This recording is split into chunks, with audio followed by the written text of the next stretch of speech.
good evening, and welcome to this Roll for Grit preview. Today, we're going to be looking at Twinkle Twinkle, a game in which asks you to craft the most beautiful night sky. In order to do so, you're going to need a lot of different elements, and if you can't guess from the name, one of the biggest ones is going to be stars and constellations. That said though, ask any astronomer and they'll tell you there's more to the night sky than simply those beautiful stars. There's planets, there's telescopes we put up there, even black holes. So many different things to make sure your sky is a beautiful sight to see.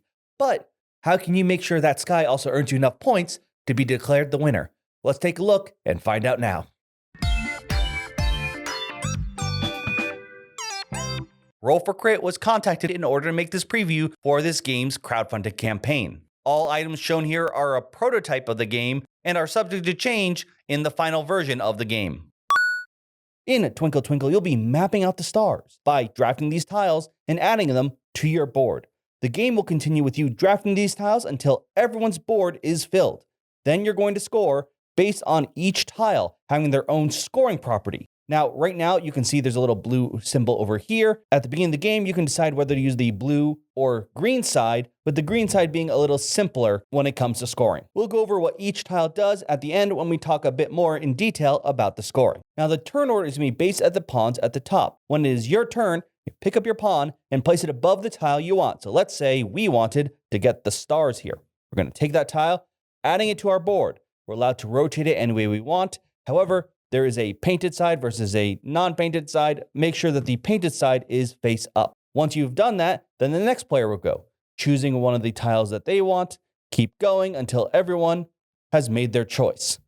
Once all the tiles have been removed, you're then going to place everyone's pawn up towards the closest turn order space. So this player now is going to be picking first, then this player, then this one, then this one. Regardless of player count, this will always leave you with one tile left in the current round. That one will move all the way to the left, making it the first pick if you want to go first in the next round. And then all the next round tiles are going to move up. After doing so, you need to fill the next round tile slot. Once again, depending on player count, you'll put a number of tiles from this nice little bag, starting from left to right.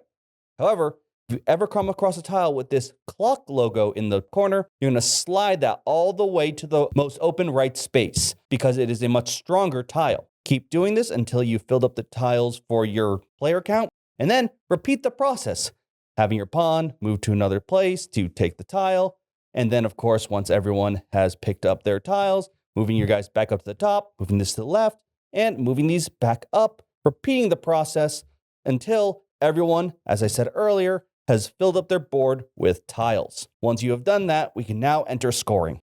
So here we have an example of a full board completed, as well as the scoring pad you'll use to see who is the winner of Twinkle Twinkle.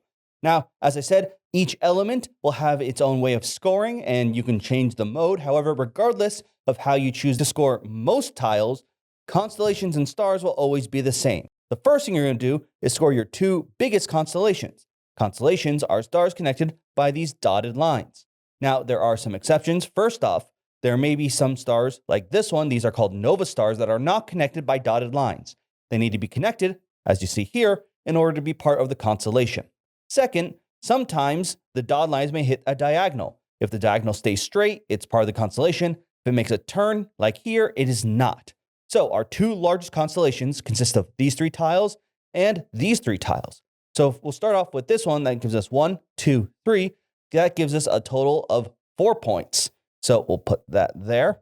Our next one here has 1, 2, 3, 4, 5, 6 stars, which gives us a total of 16 points, a bit more than our first one. Then you're going to get points just based on the number of constellations, regardless of how big they are. Like I said, because these two aren't connected, that gives us a total of 1, 2, 3. So 3 constellations gives us 5 points. Then remember how I mentioned those filled-in nova stars? Regardless of where they are, they're now each going to give a point. So that will be 1, 2, 3, 4, 5, 6 points there. Now is where we get into where these tiles can shake things up a bit. Now, regardless of which side you use, they still tend to be pretty similar on how they score. And I didn't put them in the order here that I should have, so please forgive me. We're going to go by this order.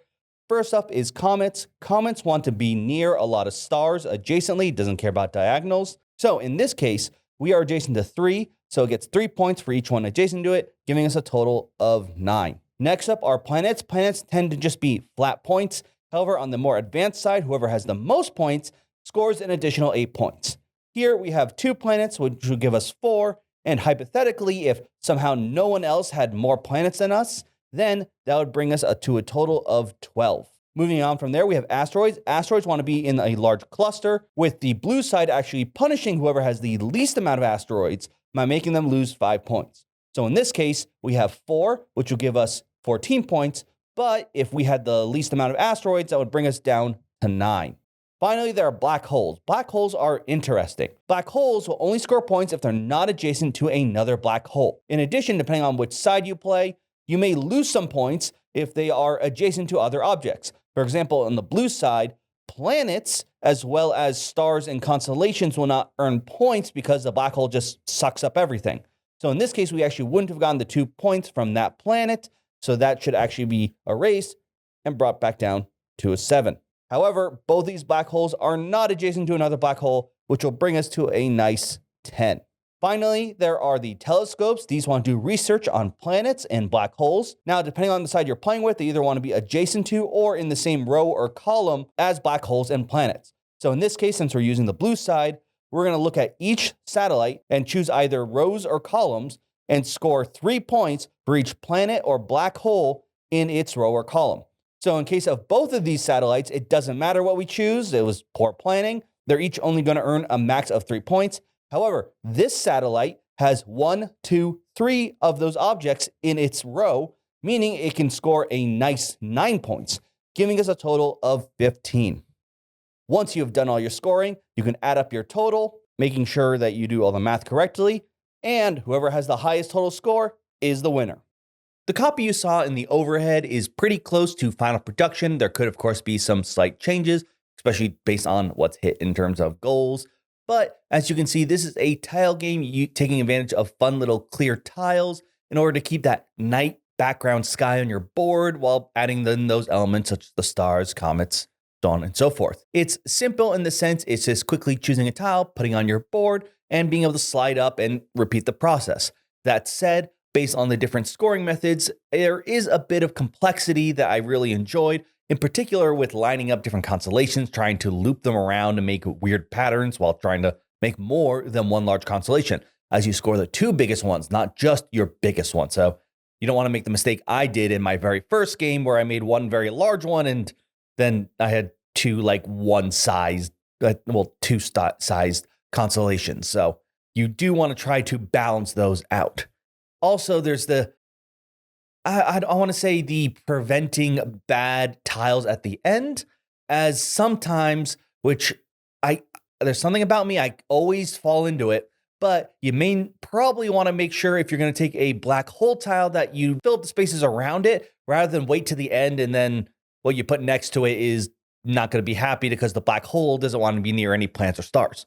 Regardless, even though it's simply just taking a tile, putting it on your board, there is a lot of fun in trying to plan things out, try to make things work and fit well as prep for near the end when you have less selection on not only what tiles are available to you, but where you can place them onto your board.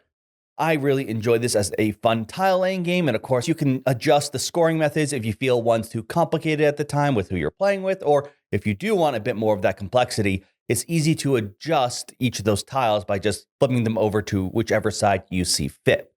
Overall, though, I, of course, am perfectly fine with the blue side, which is more complex, in particular for the planets and asteroids, because I do like the idea of having to worry about other people's boards that way, since one person gets rewarded for having the most planets, while the other has whoever has the least asteroids take a penalty.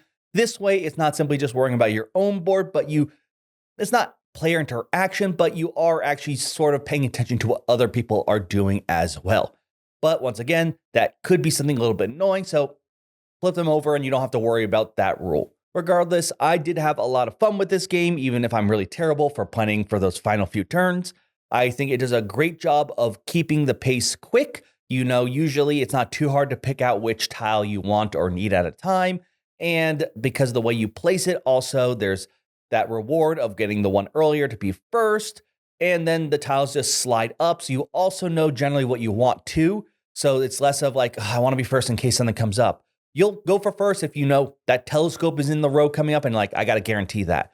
Making that a lot quicker and usually less of that guilt if you want to take first just because you want to make sure. Rather, you know that you don't have to miss out on a tile that's in the current row if, the next row doesn't have anything you heavily desire. This cut down on analysis paralysis in my group, which is a pretty big deal considering that's sort of one of our core elements for, I was about to say for better, for worse, but let's be honest, it's only for worse. There is no for better. But if you're looking for a quick tile laying game that is not going to have long turns, but still feels rewarding in terms of the choices you make and how you place them, then you definitely should take a look at Twinkle Twinkle.